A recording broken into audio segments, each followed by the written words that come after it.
एक সকল फ्रीते खुआ दलाल ये लोग सब फ्री में खाने वाला आदमी है सब दलाल लोग है खड़ा है বিধায়কৰ হাংগু পাংগুৱে ইয়াত ৰক্ষণাবেক্ষণ দিছে এই ডিপুটোক জাঙুল খাই উঠিছে দল সংগঠন ইয়াত যিগৰাকী যুৱতীয়ে ফ্ৰী চাউল খোৱা বা ফ্ৰী পইচা খোৱাৰ যি আমাক বদনাম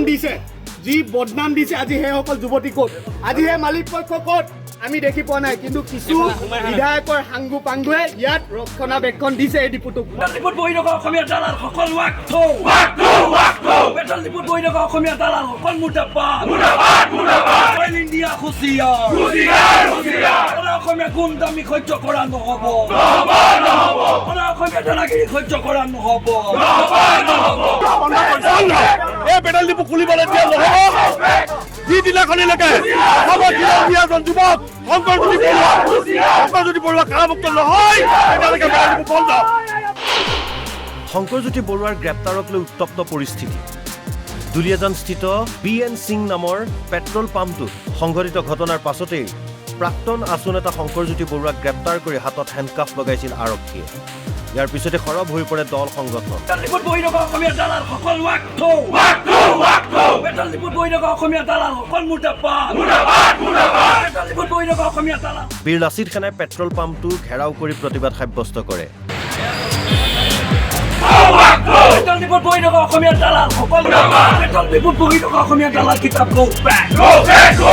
অসমীয়া দালাল কিতাপ go back পেট্ৰল ডিপুট বহি থকা অসমীয়া দালাল কিতাপ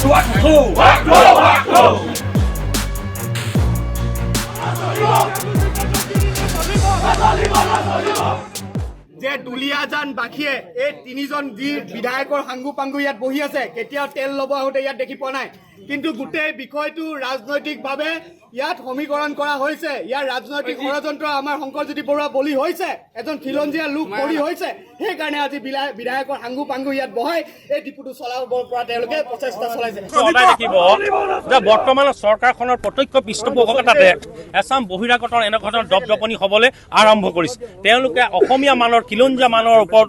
উঠি ৰজা বহিৰজা হ'বলৈ তেওঁলোকে আৰম্ভ কৰিছে যিটো ঘটনা কেইদিনমান আগত দেখিছে হয় সামাজিক জীৱনত কাম কৰা মানুহবিলাকক বৰ্তমানৰ চৰকাৰখনে ভয় সংকাৰে এই দৃষ্টিকটুভাৱে পুলিচক যেনেধৰণে আপোনালোকে ব্যৱহাৰ কৰিছে প্ৰশাসন ব্যৱস্থাটোক তেওঁলোকে ব্যৱহাৰ কৰিছে ঠেলাঠেলি কৰি হেণ্ডকাপ লগাই তেওঁলোকৰ মানসিকভাৱে তেওঁলোকৰ মনোবল হ্ৰাস কৰিবৰ কাৰণে যিটো গভীৰ ষড়যন্ত্ৰত লিপ্ত হৈছে তাক আমি একমুখে গৰিহণা দিছোঁ তীব্ৰ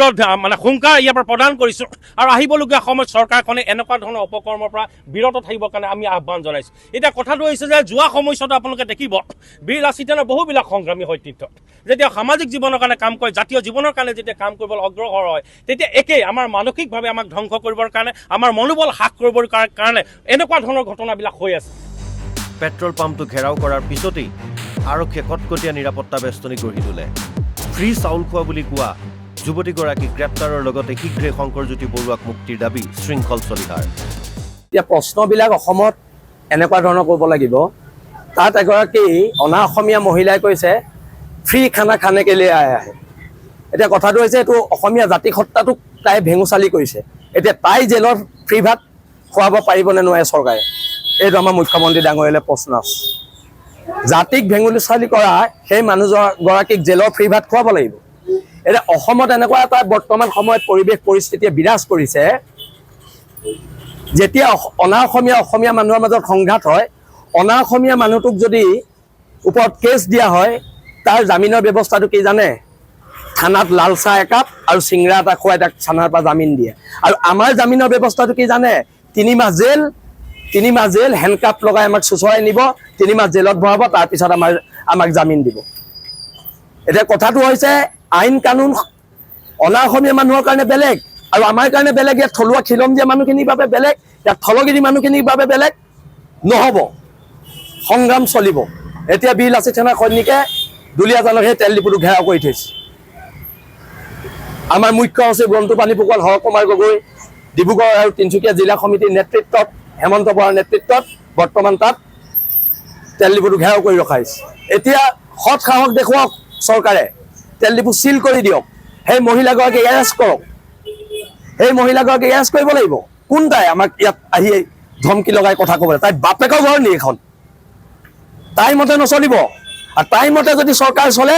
এখন চৰকাৰ থকাতকৈ নথকাই ভাল এইবিলাক দাদাগিৰি নচলিব আৰু শংকৰজ্যোতি বৰুৱাক অতি শীঘ্ৰে মুক্তি দিবলৈ আমি দাবী জনাইছোঁ। তাই আমাক ফ্ৰী খানা খুৱাবলৈ আহে, ইমান সাহস হৈছে অসমত।